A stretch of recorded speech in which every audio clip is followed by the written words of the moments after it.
generated over $1 billion in online revenue, and worked behind the scenes with some of the biggest brands in direct response. And then I'm working with 80 plus D2C brands through my CA Pro Mastermind. They spend over $100 million a month on advertising. Today's guest is Stefan Georgi, a world-class copywriter turned operator who's now building businesses across the AI, SaaS, e-com, and info product industries. Go all in on AI, even in the world of copywriting, which is my original vocation. 2 months later, ChatGPT came out. I was ready to embrace it right away. There was no resistance. In today's episode, we unpack how Stefan is building full-stack agentic marketing systems from ad creative to landing pages to CRO to take care of the entire marketing suite for D2C e-commerce brands. It's everything has sort of converged to where the technology is good enough now that it is possible to fully agentify direct-to-consumer marketing, advertising campaigns, like the research, coming up with unique angles or hooks or things. Why most founders get stuck in client work and how to shift into building assets that compound. I think agencies are a great way to make $50,000 to $100,000 a month. I think because I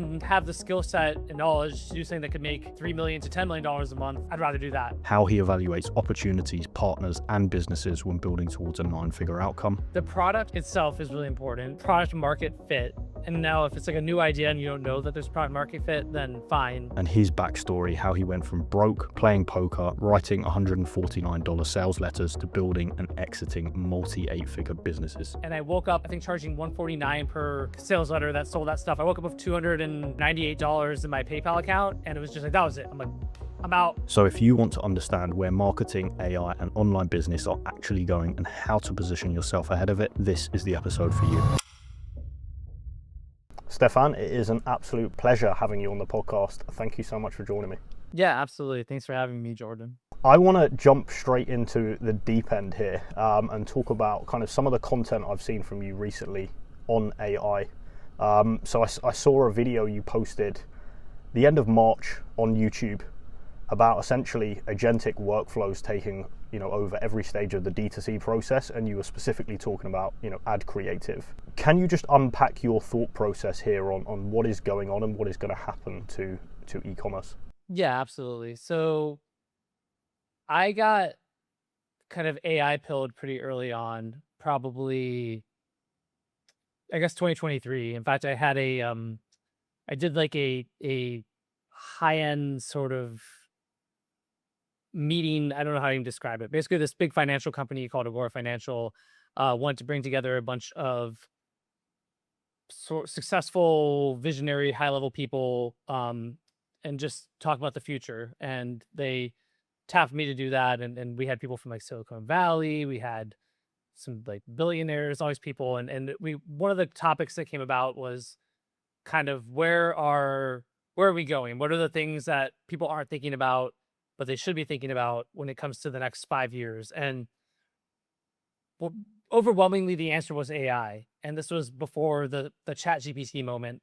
And kind of at the time, it wasn't super on my radar. I was familiar with, stuff like OpenAI. I've heard of them. I knew that they were making some progress, but at that time I decided I need to really take this seriously. If all of these smart people are concerned or at least believe that AI will be this huge impactful thing, I should take it more seriously. So I started diving in, decided to more or less go all in on AI, even in the world of copywriting, which is my original vocation, writing advertisements and things like that, but also direct-to-consumer marketing, which is how I had applied copywriting and how I had branched out.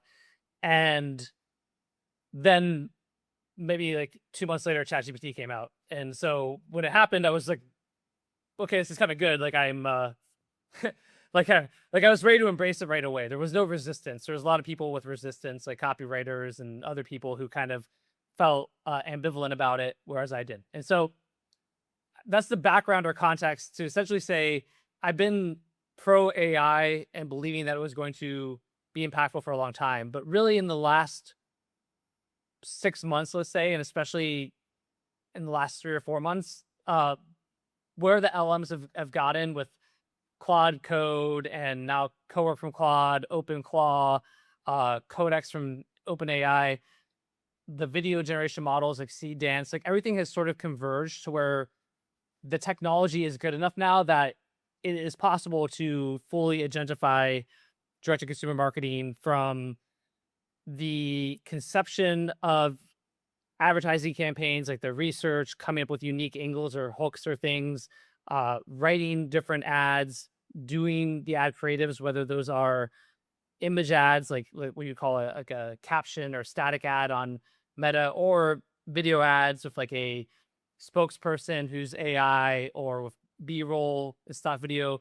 There's tools like you've probably heard of, like Lovable, or there was another one called Magic Patterns, but now you don't even need those. You can just build advertorial pages or product pages, like a Shopify page or a landing page or whatever.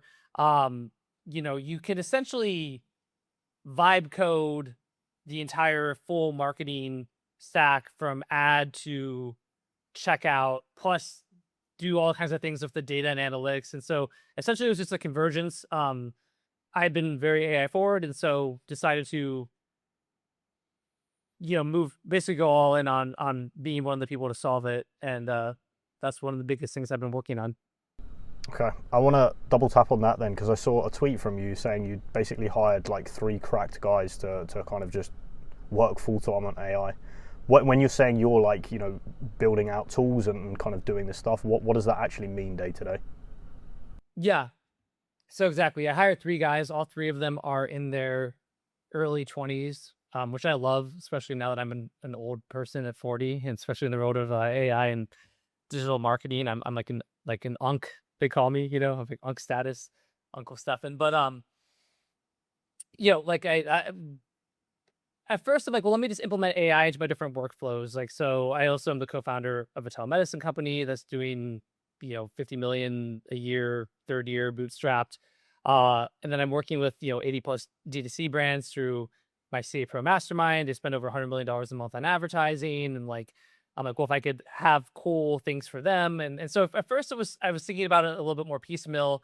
And then the realization became that I could build sort of this full stack agentic marketing solution. And so what it looks like currently is them building exactly that. So for example, yesterday we have like 3 meetings a week. We have like our Monday sort of review priorities, what we're sprinting on, what we're trying to ship. Wednesday is a midweek check-in. Friday review, what shipped, what didn't, what's behind or at risk, all that kind of stuff. And so, we've already built, essentially we built, it's called Stefan Brain right now, which I just like the name of. It's not really a super sexy name. And it's available to my CA Pro members. But like, one of the things I've done to CA Pro is I've for over 7 years, people have been able to submit their marketing funnels and their sales copy, and then have me do in-depth review. So it could be like specific Facebook ads, or an email marketing campaign, or a landing page, or like a longer video script. And then it's also strategy questions around CRO, right? Like how to optimize for the conversion rate, how to get their average order value up, whatever it is.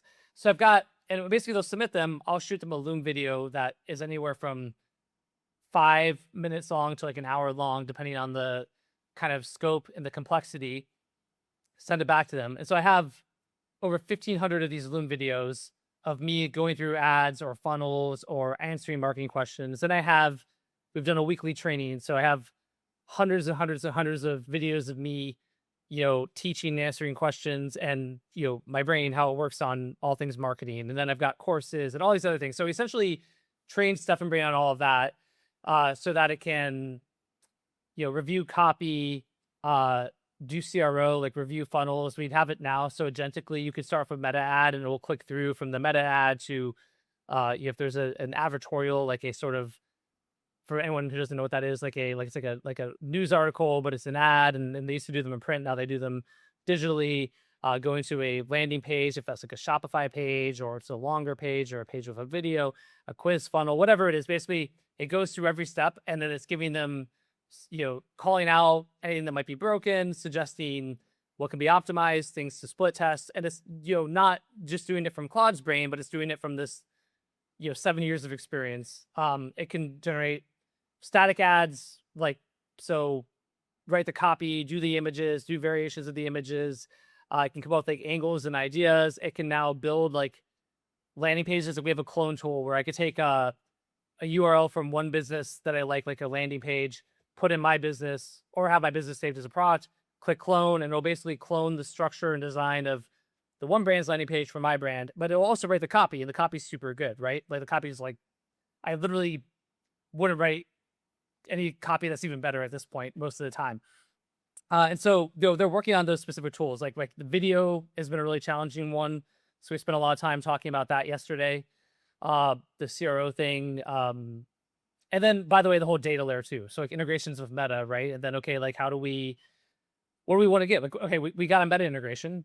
Perfect. So what data do we want from Meta? Like, because like you can do a lot. So it's like, okay, well, if we push an ad or if a user pushes ads to Meta, we want to know, do those ads work or not work, right? If they work, great. Like we want to take that and learn from that and then create more ads that are like the ones that worked.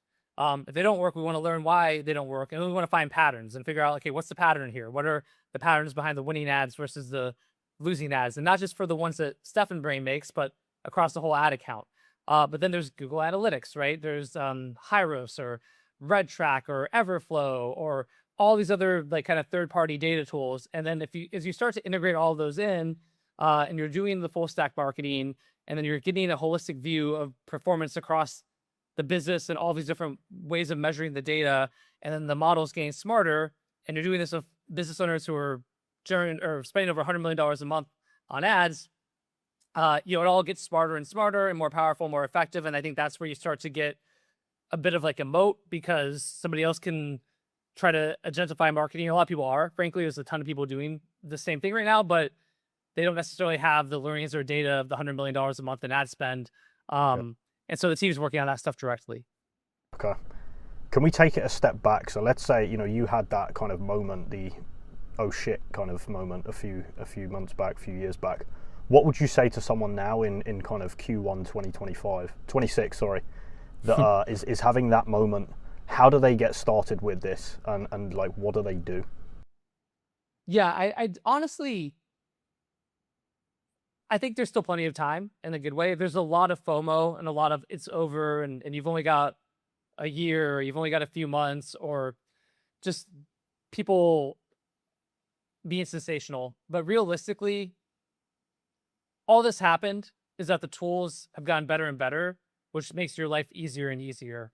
And I had this conversation with somebody in CA Pro a year and a half ago about agentic marketing, and they were trying to do this whole crazy, like these workflows and automations, and they're asking me if I was paying attention to agentic marketing, and I really wasn't that much at the time. I was familiar with it, but my answer was like, dude, I could spend all this time trying to figure out these crazy workflows that all get stitched together, or I can just wait a few months and the tools will get better. I just go beep, boop, bop, push some buttons, and like the agents just do everything for me. And that's exactly what happened, right? And similarly now, it's like if you just go get like the Claude desktop app, for example, and use Claude Cowork and tell it you want to build something and be like, it'll just build it for you, right? And then if you want to, and then just the biggest thing is just like talk to it. Like when I vibe code stuff that is like prototypes, and I give it to my team of cracked 20-something-year-olds to polish it up normally. But I could build a great functional prototype of anything, and I'll just be like, okay, like literally tell me like I'm an idiot, like step by step, what do I do? Like how do I open my terminal? Like, right? Like where like should I use cursor or should I use like my terminal on my MacBook? You should use this. Like, okay, and it'll give me like a lines of code. I'm like, that's too much. Like tell me line by line what to copy and paste into this terminal. Okay, copy and paste. Something doesn't work. Screenshot, put in there. I got this error. What happened? Oh, okay, try doing this instead. Okay, like it will literally, you can just go back and forth with it, and you could have as long as you just are humble and have humility and ask questions and go like step by step, you can build amazing things and use these LLMs at the same level as the vast majority of people who you may think are way ahead of you, because there's a lot of parity due to the fact that they're so powerful now. So the big message would be like, you might feel like you're super behind, but you're not. And then the other quick message, Jordan, would be to not get lost in the sea of FOMO, because there are new things launching every single day and sensational like this just killed this industry, this just killed video, whatever. When in reality is like a bunch of those tools are just hyped and then nobody uses them. And the ones that are really good, if you're actually building stuff, you'll end up finding the tools that really work and are really good versus trying every single new tool that gets launched and hyped up. Just to be clear here though, you're not saying like on day one, hire a CTO. You're very much saying like you need to have a basic understanding yourself, and then you can kind of partner with people to kind of take that to the next level. Personally, that's how I would do it. I mean, it depends on the size of your company, obviously. I also don't think a CTO though, like a lot of CTO level people may be more stubborn. They may be less into using AI. They may be more into like manual old school things. Like I've run into this with the telemedicine company, even where a guy who was my CTO for one of my first supplement companies is kind of like a data scientist, tech person for the telemedicine company. And then we have a fairly decent level programmer beneath him, but the decent level programmer, even the other day, was like trying to talk about how he doesn't use Claude Code because nobody serious uses Claude Code, blah, blah, blah. But I'm like, okay, I don't know, like the founder of Spotify is using Claude Code, like the founder of Y Combinator is using Claude Code and Codex, and it seems like they're pretty into it. So I think this is more your bias than it is reality. So again, I would be careful if a CTO level person, because they might, so a lot of them feel threatened, right? You basically just need to be wary of people who feel threatened by the capabilities of AI and need somebody who really embraces it. So yeah, but ultimately, if you have an understanding, it's gonna be so much better because you can help solve problems. You can come with unique approaches to things. You can also prototype something and then give it to the team and ensure that what gets built actually matches what you were envisioning. And it doesn't mean you need to vibe code every single thing that you guys are going to launch, but like having a foundational understanding is probably a very valuable thing because it'll help you to be a better leader and your team to be more efficient. That makes sense. And in terms of kind of what you're creating, these kind of agentic workflows, do you think in the future there'll be kind of like one dominating market player that kind of takes over and does everything kind of end to end in the D2C space? Or do you think it will still be these vibe coded tools and like a wide number of them available? There will probably be both, I think. I do think the nice thing about vibe coding is the customization. And what I mean, what I mean by that is historically with any kind of SaaS, like a CRM tool or an LTV calculator tool, whatever, like they're always kind of out of the box, and then they could be customized, but you had to hire developers and spend a lot of money, and either the SaaS company offered that as this expensive add-on, or you again sourced your own developers, and it spent a lot of time and money to customize something to what you wanted it to be. Whereas now, if you have a unique data set or unique KPIs or unique metrics, you can just vibe code a solution, like your own little SaaS, that does exactly what you want for your unique business case and do it in like an hour, right? So I think there's always going to be power in that. I think when we go to the fully agentic marketing, agentify, like sort of like advertising, launching products, offers, brands, campaigns, there will be kind of end-to-end solutions that are fairly customizable, but are pretty dominant. And I think probably there'll be like a handful, maybe not like one. The biggest question would be around how much of a moat is the data? Like, because I've split tested what I have versus like just Claude. If I go, hey, go review this funnel and give like recommendations for how to increase the conversion rate and optimize and whatever. Like my version gives much better and more in-depth recommendations than Claude does or ChatGPT does because of all the 7 years of experience. And as I have more and more data coming through, right now, but my challenge would be that Claude is going to get trained on that data, or ChatGPT, like they also get that data. So what I need to do and plan on doing is moving to something that's more of like a closed, like local version, right? So that I don't just give away all that data while it's still strong. And so then the question becomes if that data set remains valuable enough, if it's me versus Claude and ChatGPT getting data on all of these, a billion users. So maybe it's not, I don't know, right? But at the same time, I don't know that they're Like some people think that I believe some people are worried that Claude will just build that so you can just sort of do full stack marketing, or ChatGPT will. What I do think at a certain point, if they start trying to do that for everything, there's going to be like antitrust and monopoly issues that come in, right? And so I think they're going to be conscious of that and probably not try to literally do consume all businesses, because I think they're going to be a big target for the government if they do. Can you talk to your current thoughts on the end game of this? And I guess there's kind of two sub questions here of one, do you think we're going to have 8 and 9 figure brands with one person essentially on the team managing agents? And two, I know you've got a background in the agency space. What do you think this does to marketing agencies? Yeah, I think for kind of like the team setup, I think you'll still have a few people, but I think generally they will be managers of agents as sort of like orchestrators. I mean, AI can orchestrate, but there's probably somebody who sits there and looks at what's going on, the processes, the flows, and maybe a director is almost a better word than an orchestrator. Maybe the AI orchestrates, but you direct. But if you're, a big enough brand, or you're growing or whatever it may be, then you probably have a few different people directing the AIs on a few different campaigns. Like in theory, because again, it's going to make a lot of decisions. Like where human agency disappears is when we trust the AI's judgment to be better than the human's judgment. And AI does have pretty good judgment at this point. However, we humans have very different sort of motives, desires, aspirations, and ends that we're aiming for. And it's sometimes maybe not, it would be hard for an LLM to fully understand that every single time it does something for us. So I think like part of it is just human level director, probably lasts for a while.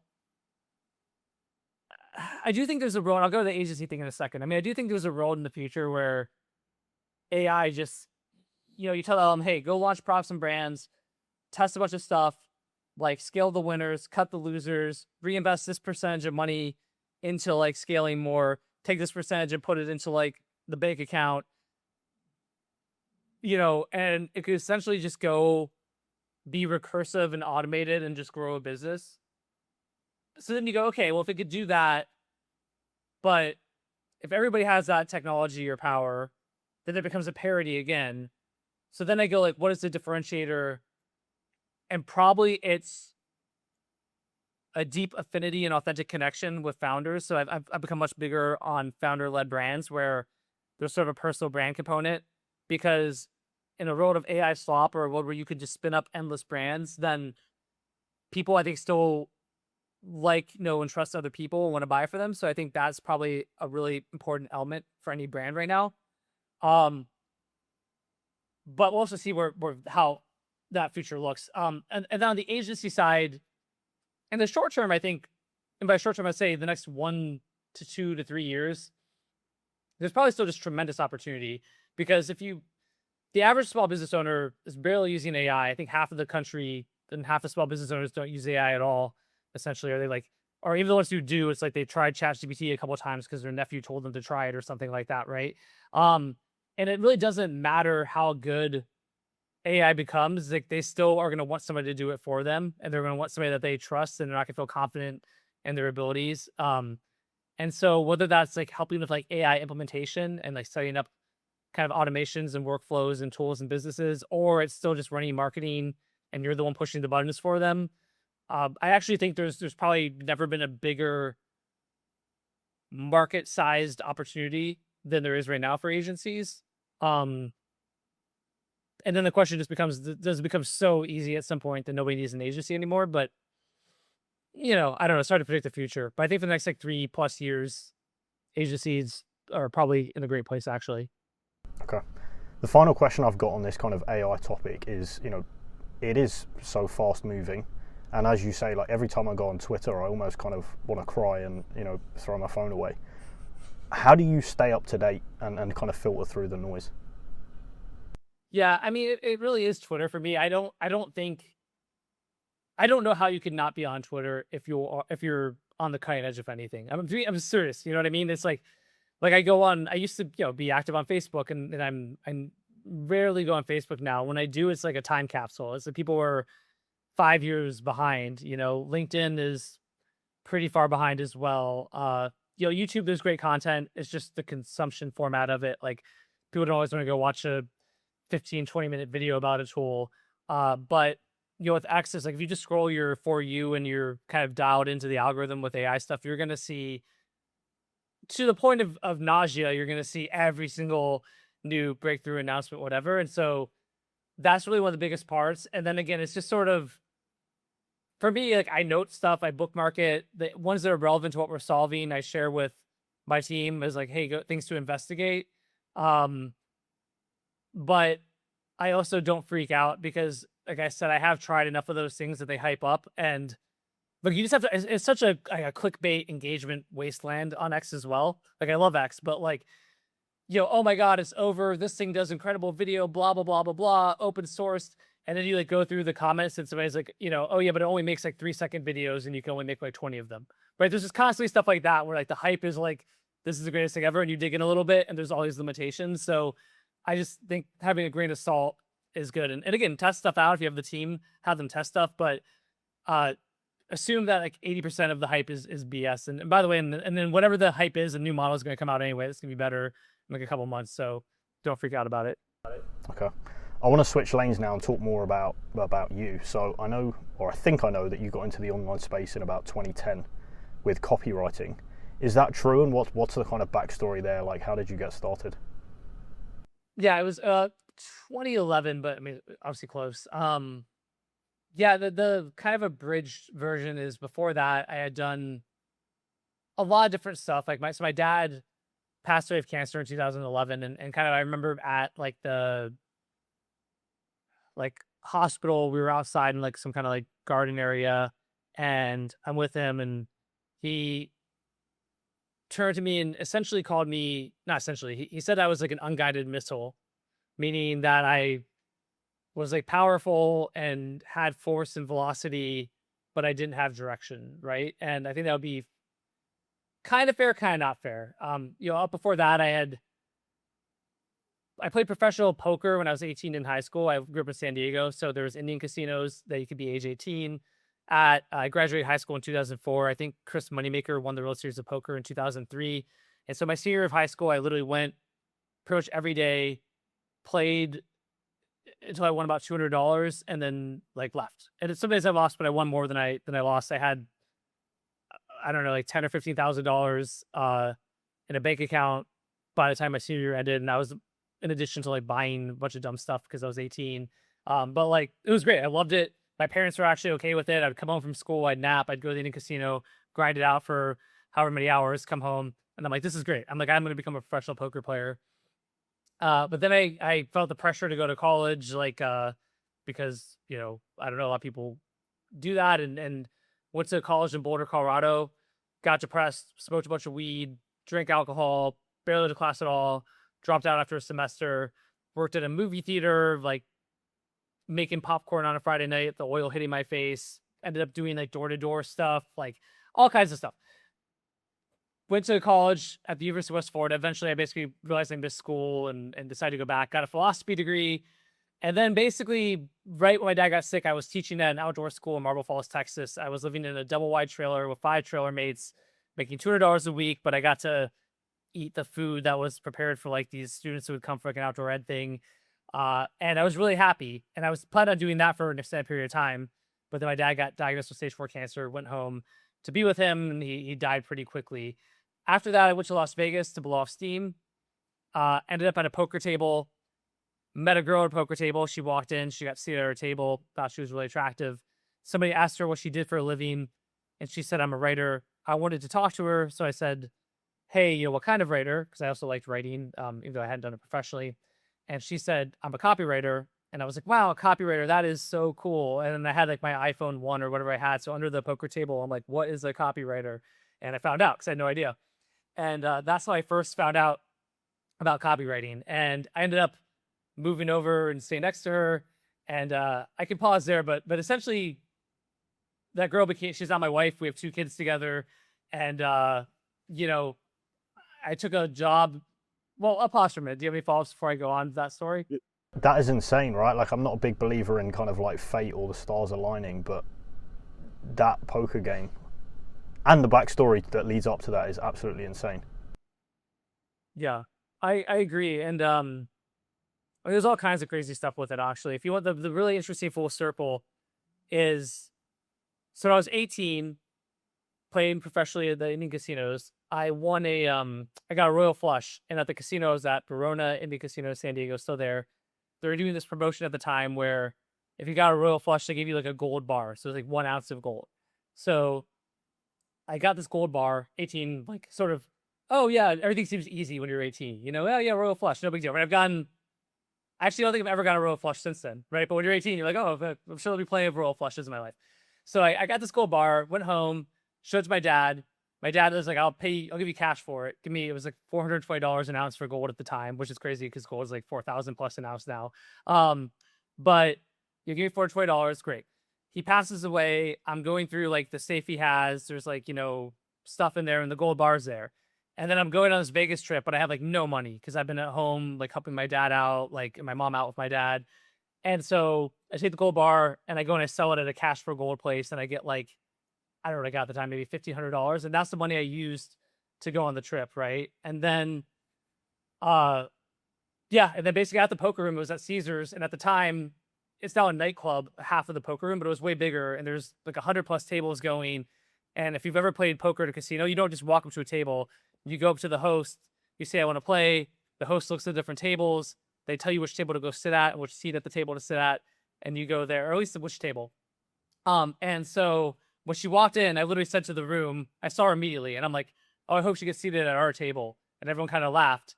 And then she did, which is actually, it was like a 1 in probably 15, 20 chance because there's 100 tables, but not all of them were the same stakes. But I was playing like lower stakes and there was more of those tables. So yeah, even the fact that she got seated at our table was only a 1 in 20 chance. And so there's a lot of crazy things. I mean, I'm not here to say that's fate or not, but I mean, it definitely was pretty wild. And you've got an amazing family and an amazing career that stemmed from that moment, which is, insane. That's very cool. Okay. What happened next then? So in terms of the copywriting and kind of business journey, you've kind of discovered copywriting. How do you kind of go down that rabbit hole?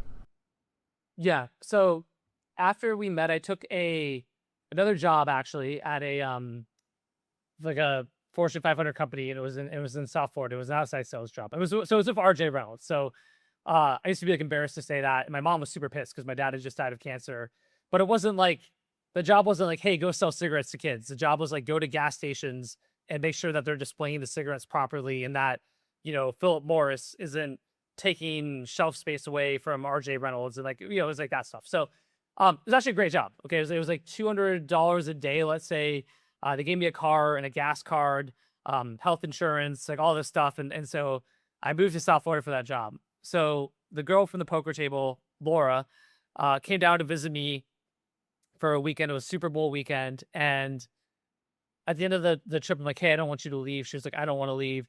And so she stayed. She moved in with me, had her car shipped down, all of that. But after a few months of this job, which again was overall a really good job, it's like I'd come home and I'd been out in South Florida traffic all day, like in the heat and humidity, in gas stations with varying levels of quality people I was interacting with, from like, the business owners to like clerks who were super tattooed up and hated me and just whatever. But it was fine. But I made $200 for the day. She's in her underwear. She's drinking a beer, and she made like $1,500 or $2,000. And so at a certain point, I'm like, what am I doing? Like, why? I'm like, I want to do what you're doing. And so I literally asked her, I'm like, do you think I could be a copywriter? And she was like, yeah, probably.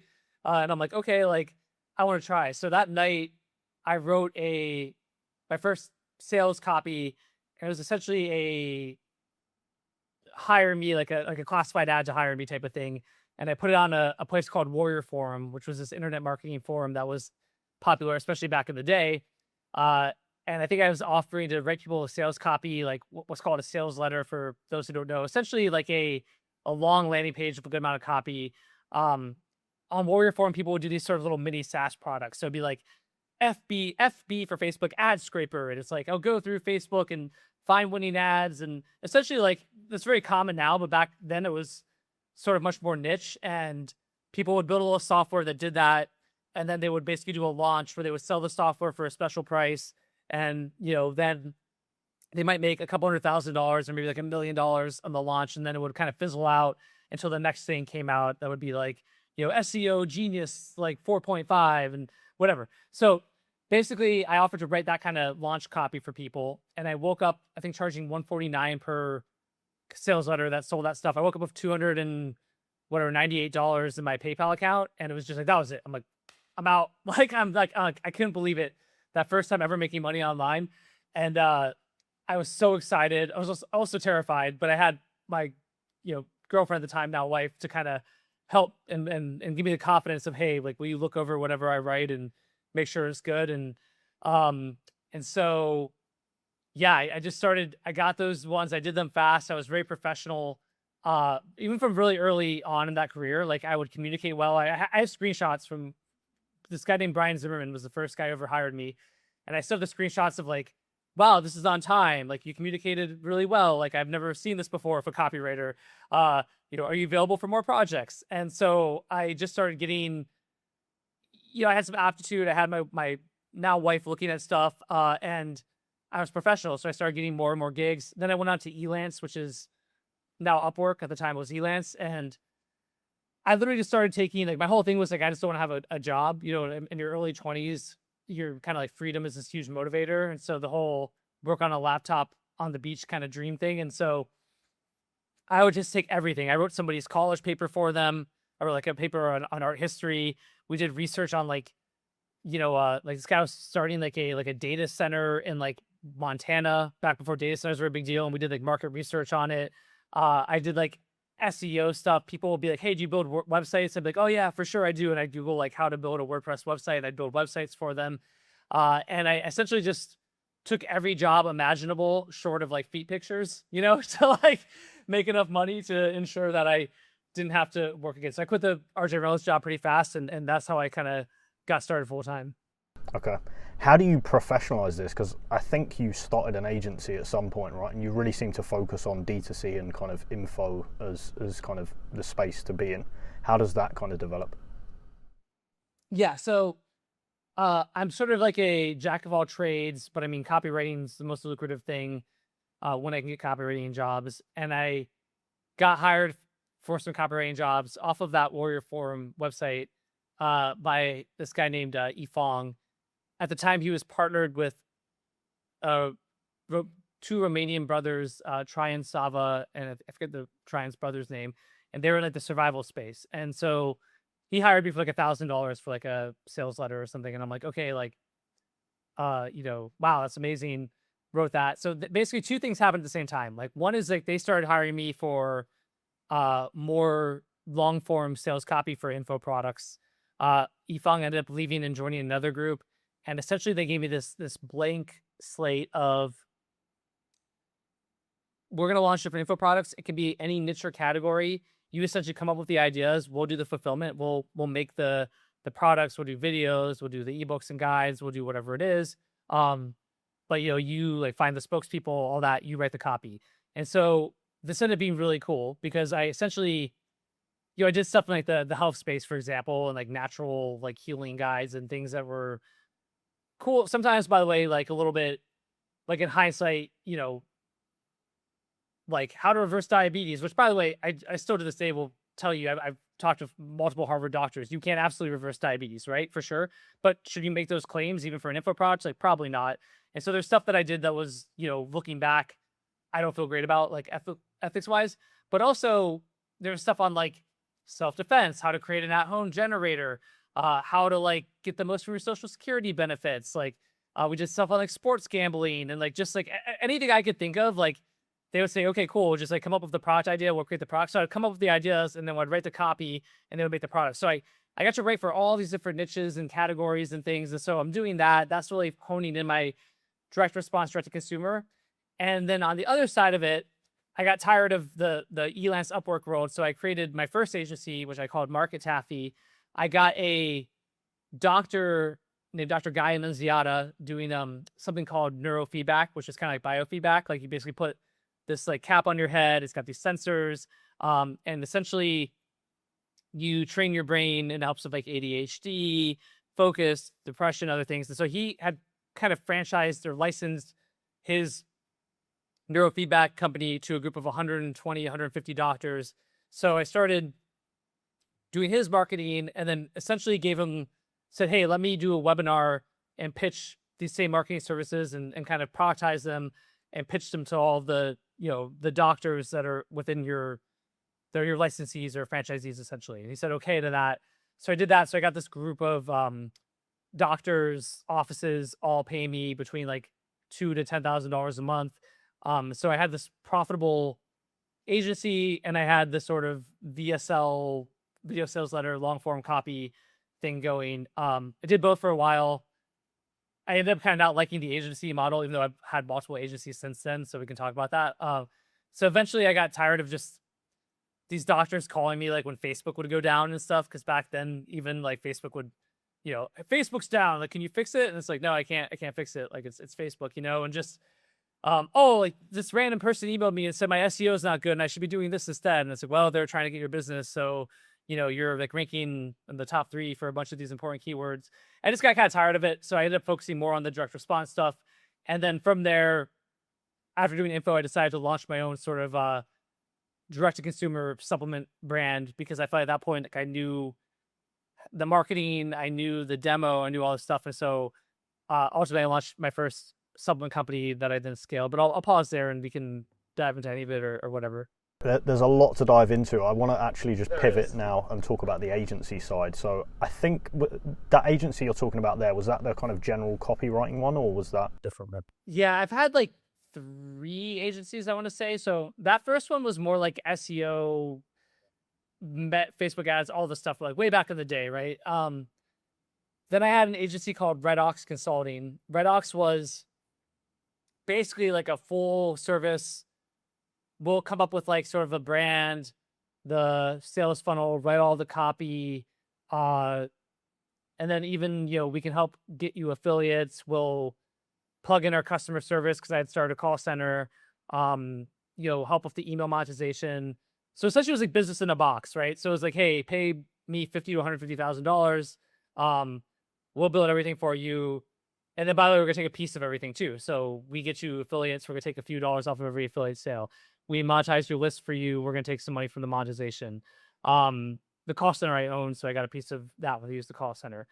So that one, and then the last one was CA Labs, the agency. I still have CA Labs that I use for other stuff, and essentially that was like just use AI to write copious amounts of good copy for people pretty fast. Okay. Let's keep diving in here. So in terms of the agency, you mentioned you don't love the business model. Is that just because of kind of the demands and ever increasing scope that you talked about, or what's the kind of thought process there? Yeah, I just sort of feel like, for me personally, like the whole client services and client facing side, it's just you're always gonna have unhappy clients. It doesn't matter how good you are. You are running the whole client services business. Like I think essentially what I don't think the agency model is like not profitable or great for people, right? I think it can be awesome. But what happens a lot of time, especially with freelancers, is they go, all right, I'm trading my time for money. If I start this agency, I'll hire other freelancers.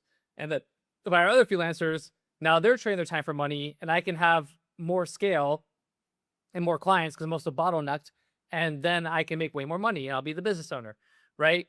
But what they kind of miss out on is the whole fact that you're now running a business. So it's like, the hiring is really important. Like the fulfillment of the work is really important. Like the quality assurance, like the client services and client facing communications, like the billing, like you need to build a whole, legit business and people jump into it kind of thinking about the scale and they don't think about the skills required to actually manage that business. And then for me personally, it's just I just don't like to deal with clients really, because I'd always go back to, like I scaled, the first supplement company to like 23 million the second year.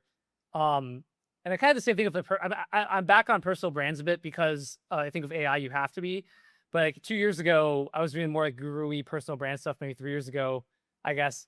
And then I had people who like loved me and people who hated me and people who like people were it's like a sports team. It's like I was like a sports team. There's people who were like big team stuff and people who like fucking hate me. Pardon my language. You can bleep me out, but hate me and want me to fail at everything I do.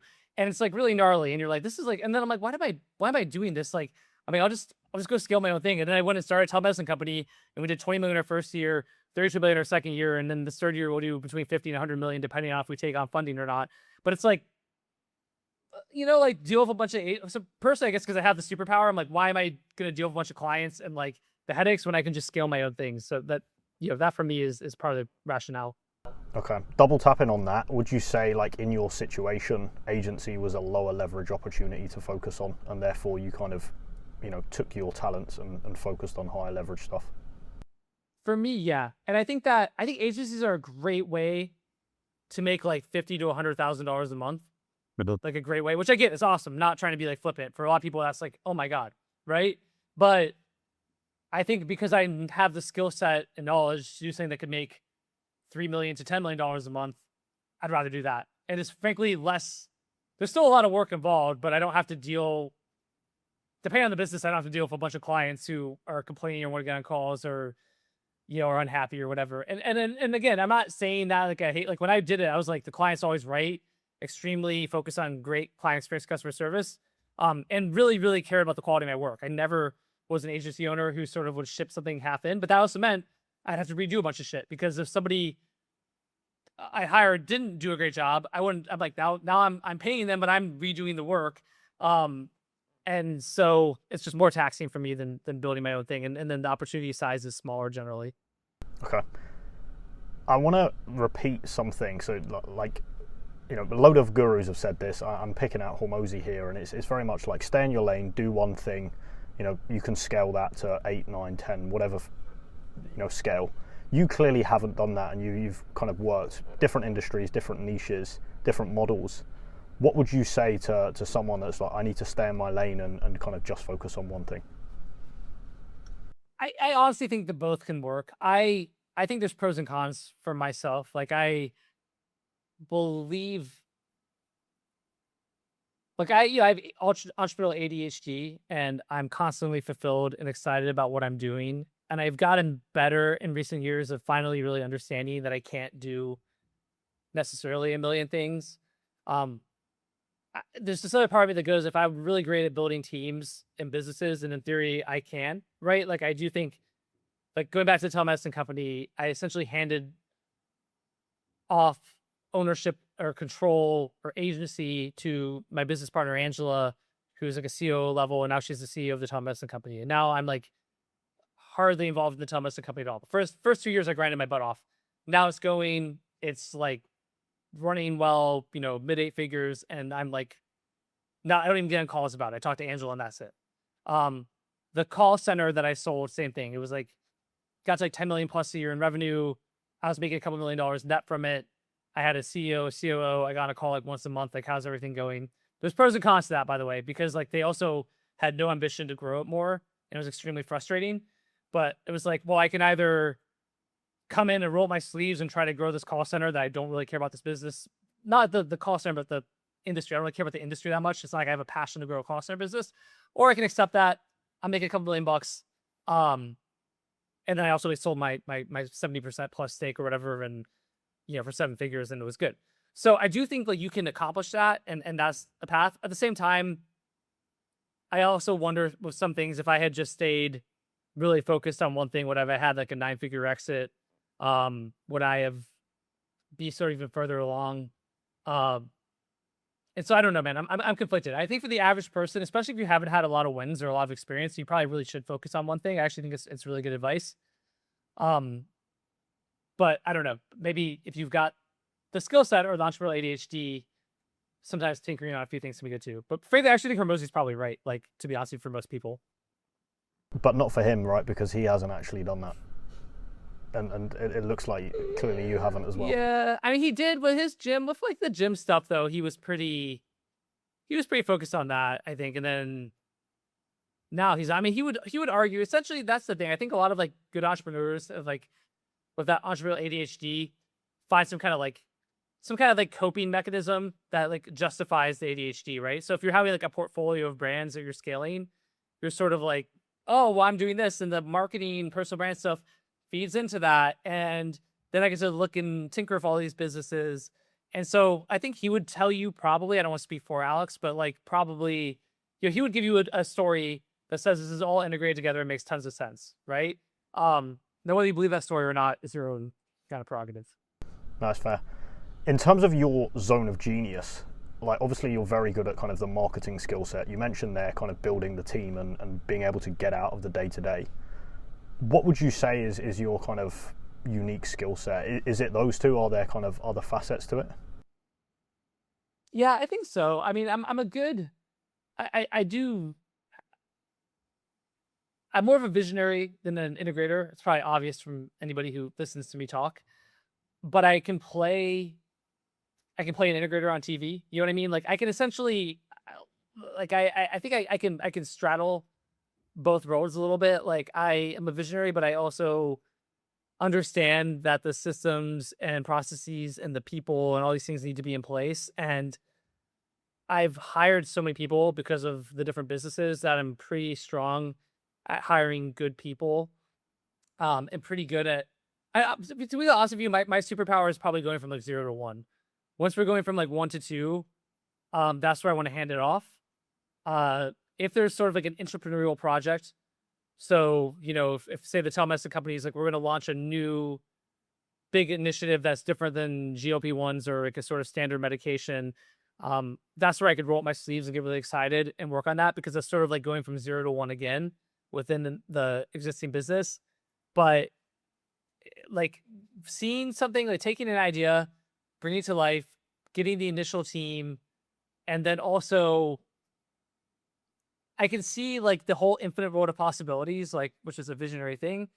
But the way I say it is like, it's almost like a contraction or an expansion and contraction. It's like I can see the entire world of cloud of probabilities, but then I can also contract it back to like, okay, like these things are all uncertain and we can do all of them and I'm okay with the uncertainty, but like we need to start here with the first step. So I think that's like a good, seeing the huge picture. Like I can tell you almost any business could be like a $10 billion plus business, but then I can also go back to like, but right now this is the very first step that we need to get done in the next like 7 days.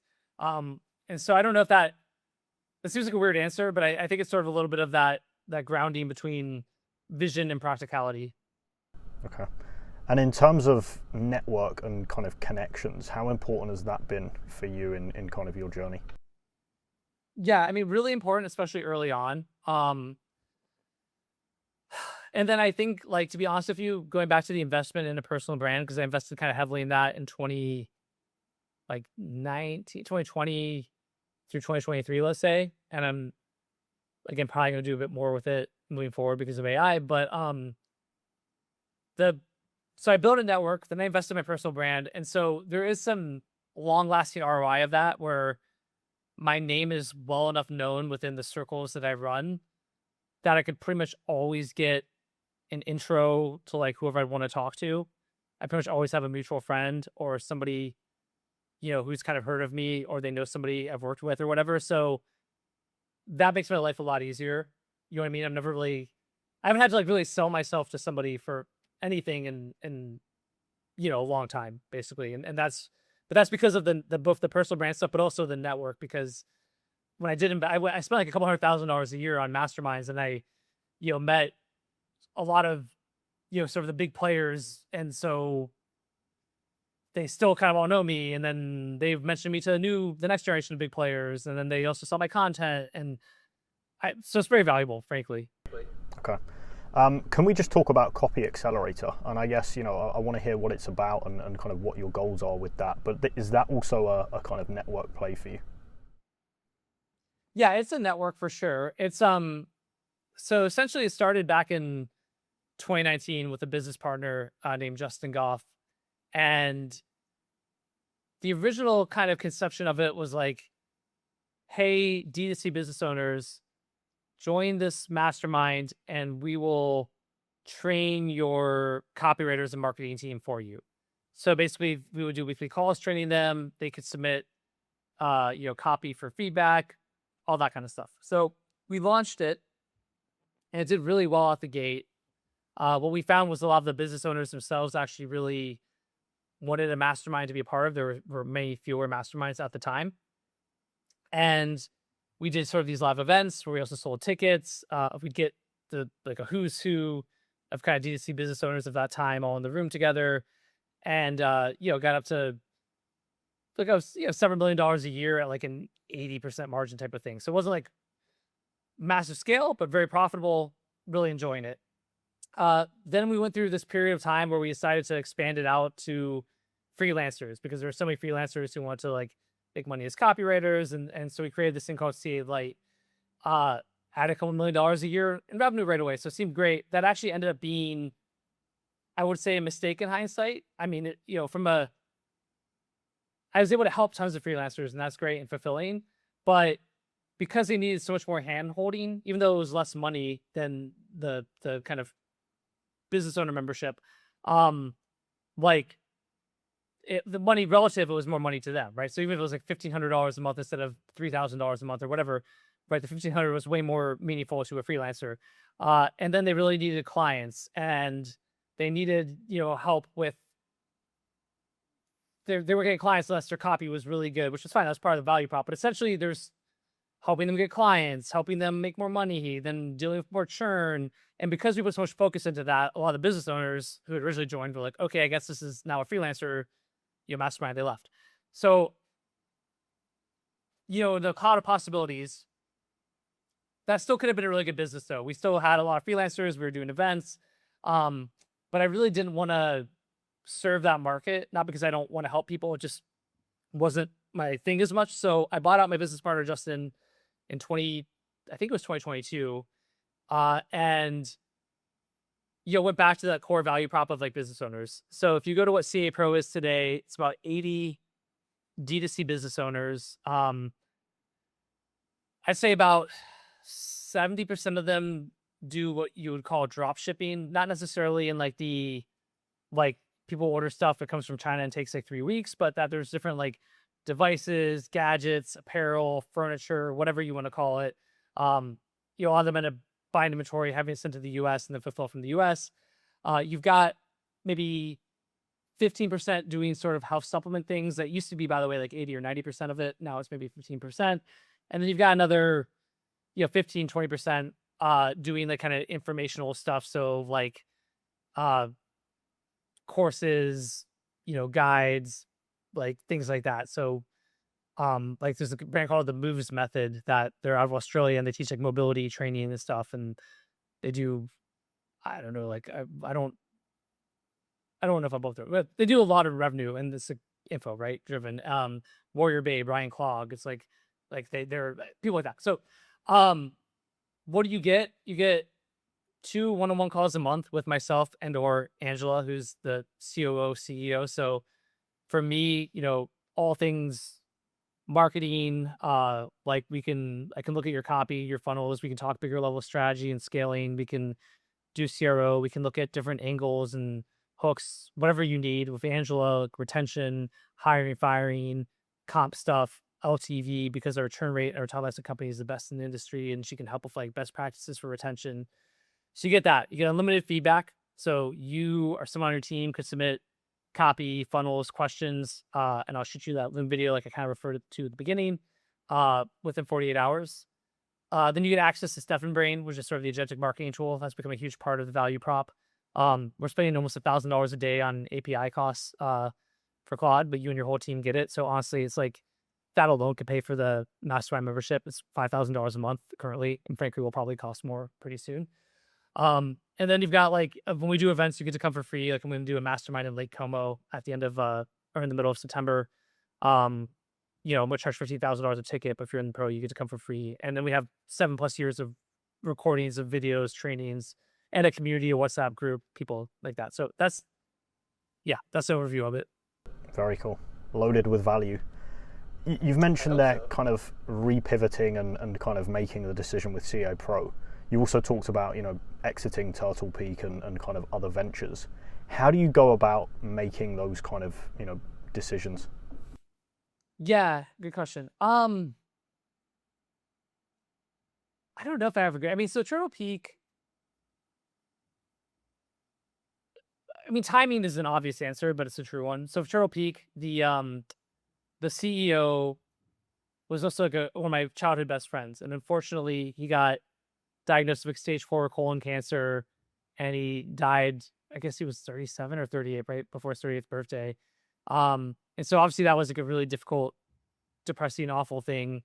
And the COO wanted to basically came to me. Well, actually, I had thought about selling my stake before that, even because I was like, I'm not active in this business. It frustrates me that it's not growing, but I'm making good money. It doesn't need to be like a mega crazy exit. I think getting a win, would be nice. And so I had mentioned to the COO, he was like, give me some time because I'd be interested in buying it. I felt probably extra ready to get out of that business because of my friend passing and feeling sort of like, the association with him in the business too. And so the CEO ended up going and getting like a buyer group together and coming and making like an offer, and we negotiated on it a bit and everything. And I got out. But I guess to me, like, when do I want to exit? To be honest with you, when I'm not super passionate about the business, I don't feel like have personal agency in like the growth of the business, or the money's just too good to pass up, right? Like, I mean, when I think about like the Stefan Brain thing I'm building now, the agentic marketing flow, which I still hate the name Stefan Brain. I literally was thinking about other names today, but it's hard to find a good name. I really think what we're building, like I could go take it to a private equity portfolio, right? And be like, hey, look, you've got this portfolio of brands, plug it in. This will literally do all the marketing for all of your brands. None of your competitors will have it. Huge leg up. I could probably sell it for like 8 figures, like within 6 months from now, let's say, right? Maybe 9 figures, depending on what we do. But I'm like, I don't want to do that right now because I want to solve. It's just more exciting to solve all the problems. But yeah, it might change. Like with GetThin, the telemedicine company, GetThin MD. Now that I'm not involved in the day to day, like, I've taught. There's like, there's a possibility that I'll exit that fairly soon. It'll be like at least a 7-figure exit for me, but like, I don't know. I want to have I like to be hands-on with agency, autonomy, building, growing, and seeing a vision. If I don't feel like I have any influence on that, then I'm less interested in holding on. Okay. My next question is, I guess for context, like I've seen some people make way less money than you, and they've just stopped caring. They've stopped pushing. You still seem very like hungry and driven. And what is that like? What gets you out of bed? And for new ventures, what is exciting you about this? Yeah, I think it just has to be interesting stuff. Like my 8-year-old asked me the other day. She's like, "Dad, if somebody offered you $10 billion, would you take it?" And I'm like, are there no strings? Like, yeah, I'd take it. She's like, well, what if? And I'm like, what if I can't remember if she suggested it or me, but I was like, now say if they offered me $10 billion and said you can never work again a day of your life, would you take it? And my answer is instantly no. Like truly, I honest to God, if I could not work, I would not take $10 billion. Right? Like, so why do I love this so much? Like, why would that be the case? Because a lot of people might be like, oh, I'll be on an island somewhere. I love experimenting and trying unique and novel new things. Like to me, like business, and especially 0 to 1, is like I love ideas. So I'm taking ideas, I'm taking a thesis, I'm putting it out into the wild, and I'm testing this thesis or this hypothesis, and I'm seeing whether I'm right or not. I'm getting feedback and data. I'm tweaking and modifying until I'm getting validation, or really validation that it works or doesn't work. But when it works, then I'm like, what can I do that's unique? How can I do this a little bit differently, right? Like, and by the way, it's not really the best model for somebody really early on. It's like really should just go copy and paste what works for somebody else. But that's the difference. Like having made a good amount of money is like for me, it has to be a really interesting business model or idea or some crazy vision that is innovative. And then it's really exciting to me because I love to see ideas come to life and to try to do things that nobody else has done before. Okay, very cool. I want to kind of round off this with the final topic and just get your thoughts on, offers, funnel, and kind of marketing in general. And I want to start this section off with kind of, I guess, a fairly general question and see where you want to kind of take it. But I guess, yeah, first here, in terms of what matters most? So from first principles, when maybe, evaluating a new business or, a funnel, what are you looking at as kind of the foundation for success? Yeah, I think that like the product itself is really important, and like the kind of product market fit. And now if it's like a new idea and you don't know that there's product market fit, then fine. But like based on my experience, do I again hypothesize or anticipate that there would be product market fit if it were executed upon well?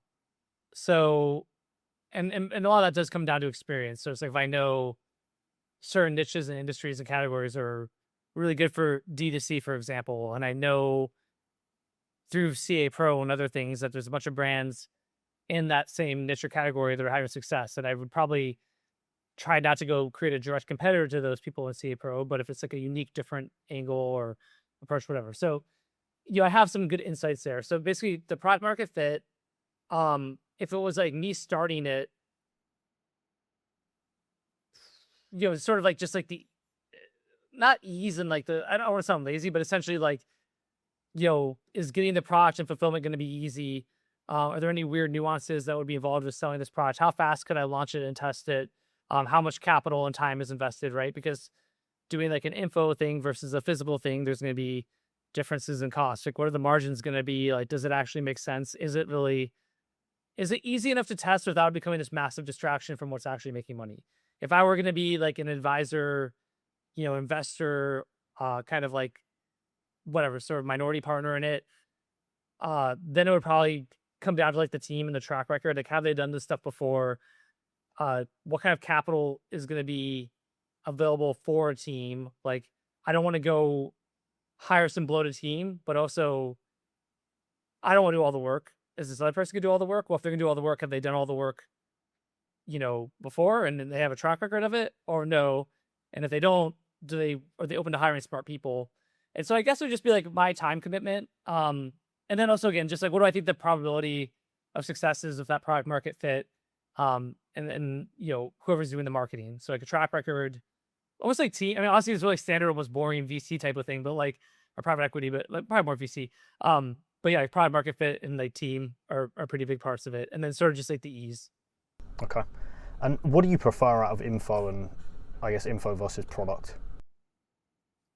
Historically was physical for sure. And like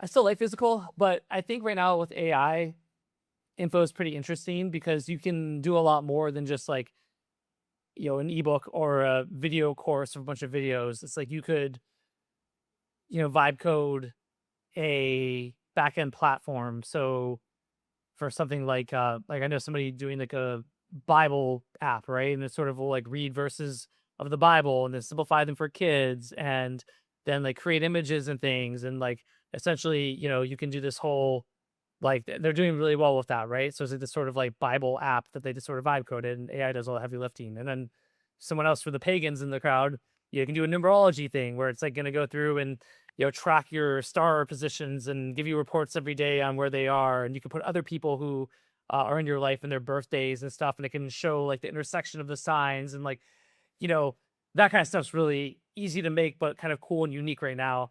And in addition to obviously like SaaS types of products, which may or may not have longevity.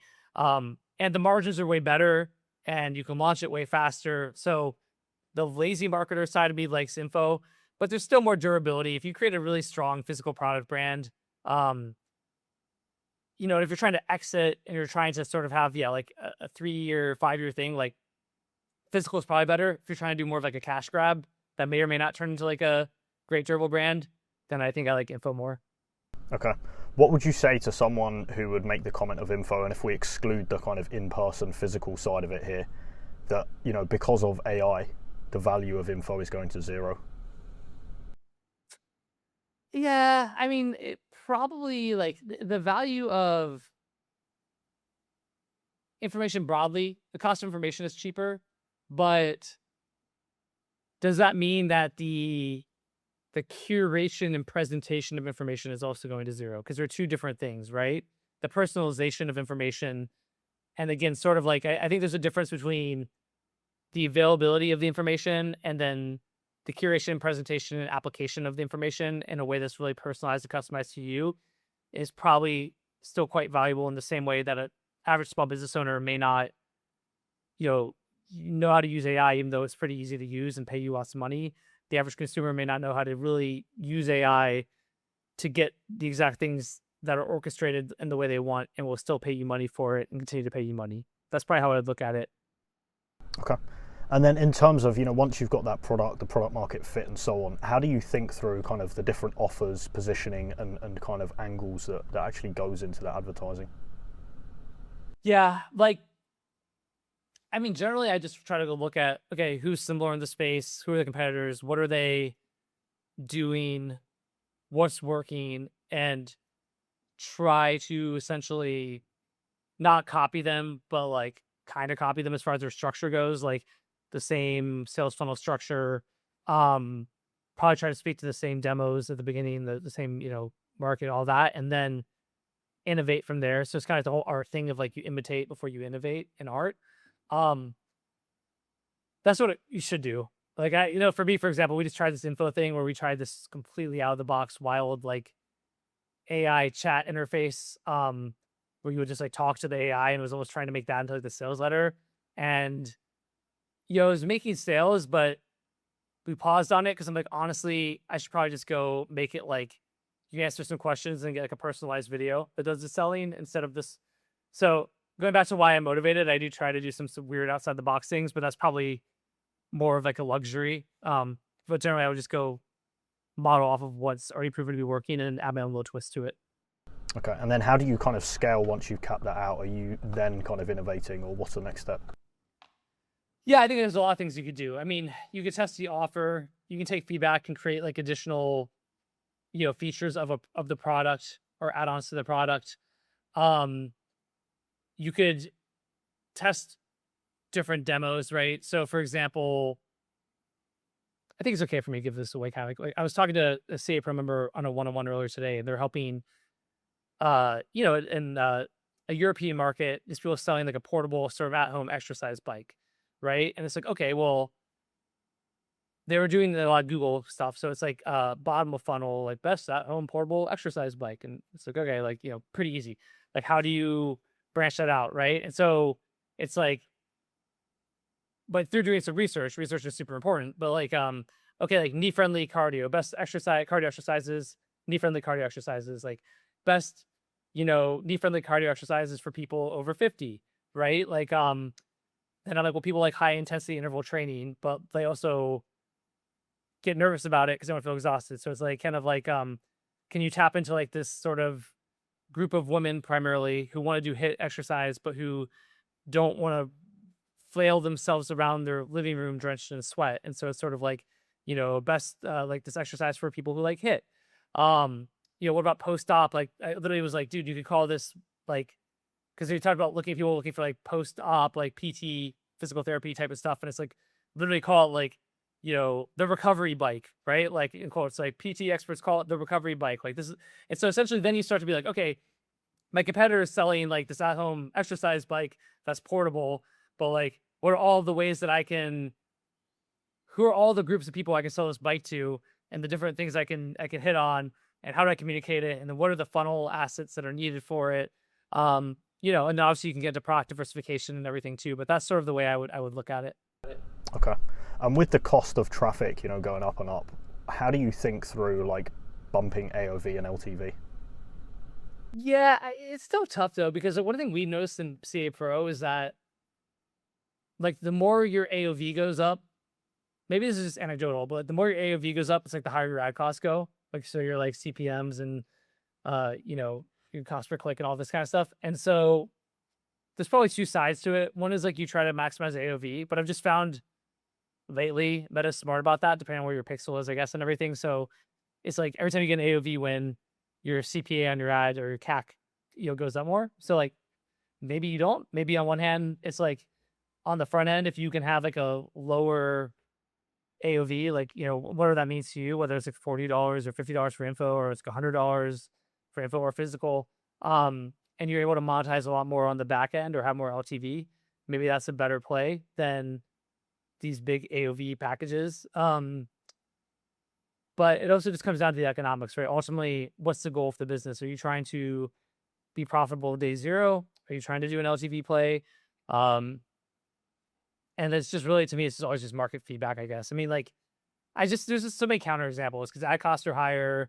People complain about Meta, but then I have people all the time in CA Pro where it's like, oh, I launched this and within 4 days I scaled to like 100K a day in ad spend, and like my AOV is like $90 and my CPA is like $45. And they're like, oh, apparently it's really easy, right?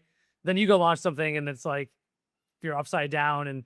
And so I don't know. I think that goes back to product market fit and the ads and all the other things. But yeah, I don't know. I think the ATV part, or the ATV, the AOV part is important, but it really comes down to economics and what your goal is with the offer and the brand. Okay. Stefan, thank you so much for kind of jumping on today. First question of this kind of ending bit is what are you kind of focusing on over the next year? Like, where's your energy going to be going? Yeah, I mean, primarily it's CA Pro.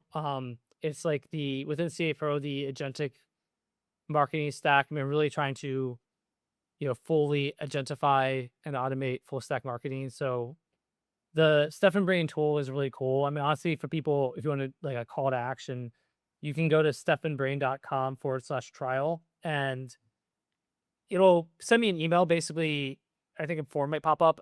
Like if you're a business owner doing at least like $1 million a year, essentially like just share some info with me and I'll give you a 72-hour trial so you can go check it out. Because my goal is like, hey, you see how crazy this is, and then you're like, well, I want to keep using it, and then you're like, well, you use that to talk yourself into joining Pro because you get the one-on-one calls with me, unlimited feedback, whatever.